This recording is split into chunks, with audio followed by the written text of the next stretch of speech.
और चलिए शुरुआत करते हैं बुलेटिन की सबसे पहले बड़ी खबर भिलाई से, जहां महादेव ऐप से जुड़ी सूत्रों के हवाले से बड़ी खबर मिल रही है। मुख्य प्रमोटर ओमान में हिरासत में लिया गया है। सौरभ चंद्राकर पर फर्जी पासपोर्ट का आरोप लगा है, तो 6000 करोड़ के सट्टा घोटाले से जुड़ा हुआ ये पूरा मामला है। रेड नोटिस याचिका खारिज होने के बाद ये भागा था। ईडी सीबीआई ने प्रत्यर्पण प्रक्रिया तेज कर दी है, तो 5000 करोड़ से ज्यादा संपत्तियां सीज की गई है। भारतीय एजेंसियों की कार्रवाई लगातार जारी है। तो बहुत बड़ी खबर इस वक्त की आपको बता रहे हैं भिलाई में से महादेव ऐप से जुड़ी सूत्रों के हवाले से। हालांकि इस बात की फिलहाल पुष्टि नहीं हो सकी है, लेकिन सूत्रों के हवाले से बड़ी खबर है कि मुख्य प्रमोटर ओमान में हिरासत में लिया गया है। सौरभ चंद्राकर पर फर्जी पासपोर्ट का आरोप लगा था। 6000 करोड़ के सट्टा घोटाले से जुड़ा हुआ ये पूरा मामला है। तो रेड नोटिस याचिका खारिज होने के बाद ये भागा था। लंबे समय से तलाशी ली जा रही थी। ईडी सीबीआई ने प्रत्यर्पण प्रक्रिया तेज कर दी है, तो 5000 करोड़ से ज्यादा संपत्तियां सीज कर दी गई है। भारतीय एजेंसी की कार्रवाई लगातार जारी है। तो बहुत बड़ी खबर आपको बता रहे हैं महादेव सट्टा मामले से सूत्रों के हवाले से बड़ी खबर मिल रही है कि मुख्य प्रमोटर यानी कि सौरभ चंद्राकर ओमान में हिरासत में लिया गया है। फर्जी पासपोर्ट का आरोप लगा था। 6000 करोड़ के सट्टा घोटाले से जुड़ा हुआ ये पूरा मामला है। तो रेड नोटिस याचिका खारिज होने के बाद भागा था।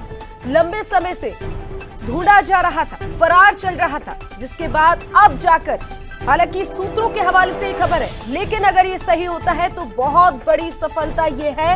ईडी सीबीआई ने प्रत्यर्पण प्रक्रिया तेज कर दी है, तो 5000 करोड़ से ज्यादा संपत्तियां सीज की गई है। भारतीय एजेंसी की कार्रवाई लगातार जारी है। तो छत्तीसगढ़ के भिलाई का रहने वाला सौरभ चंद्राकर है। जूस फैक्ट्री नाम से जूस की दुकान चलाता था और 2017 में ऑनलाइन सट्टे की शुरुआत की थी। उसके बाद 2019 में दुबई जाकर बैटिंग बिजनेस शुरू किया। महादेव बुक ऑनलाइन ऐप और वेबसाइट वहां जाकर लॉन्च की गई। सोशल मीडिया इन्फ्लुएंसर और दूसरे ऐप खरीदकर नेटवर्क को और ज्यादा बढ़ाया गया।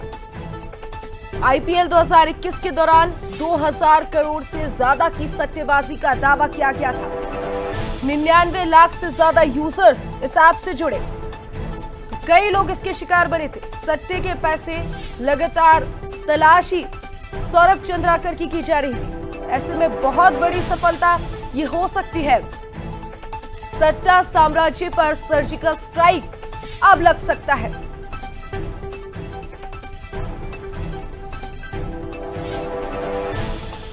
तो मुख्य प्रमोटर सौरभ चंद्राकर को ओमान में हिरासत में लिया गया है। 6000 करोड़ के सट्टा घोटाले से जुड़ा हुआ ये पूरा मामला है। रेड नोटिस याचिका खारिज होने के बाद भागा था। ईडी सीबीआई ने प्रत्यर्पण प्रक्रिया तेज कर दी है। और चलिए इसी खबर पर ज्यादा जानकारी के लिए हमारे साथ संवाददाता रॉबिन ठाकुर जुड़ गए हैं। रॉबिन, बहुत बड़ी सफलता ये हो सकती है, हालांकि सूत्रों के हवाले से खबर मिल रही है। क्या इस बात की पुष्टि हो गई है? और अगर पुष्टि हो गई है तो भारत कब लाया जाएगा? क्या आगे की प्रोसेस होगी, समझाइए।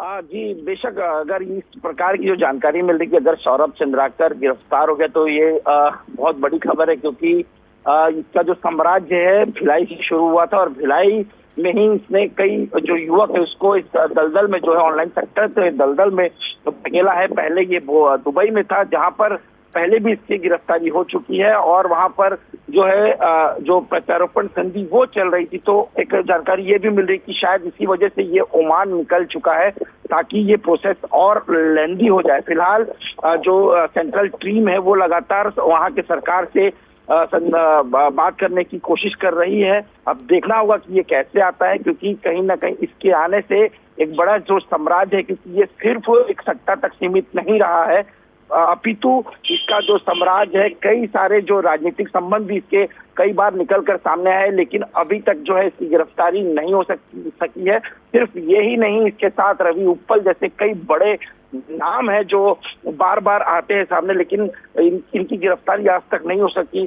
कई बार इनके जो शादी के फुटेज जो है वो वायरल होते हैं, जिस पर जो देश के जाने माने हस्ती वो शामिल होते हैं, लेकिन उसके बाद भी उन्हें नहीं लाया जा सकता। सिर्फ भिलाई में ही नहीं, दुर्ग में नहीं, भारत के अलग अलग कोने में इनकी जो है संपत्ति अभी तक अटैच की जा चुकी है। साथ ही बात करें तो दुबई में भी इनकी जो है संपत्ति अटैच की जा चुकी है। लेकिन अब एक बड़ा जो सूचना जो मिल रहा है कि ओमान पुलिस ने इनको गिरफ्तार किया है। साथ ही उनसे जो पासपोर्ट है वो फर्जी मिले थे और गलत पासपोर्ट के से वो उस देश में घुसने की कोशिश कर रहे थे और शायद उसका टारगेट यही होता कि बिजनेस जो था दुबई में उसको सिमटने के बाद जो है अब अपना नया साम्राज्य हो सकता है ओमान में वो फैलाना चाहता होगा।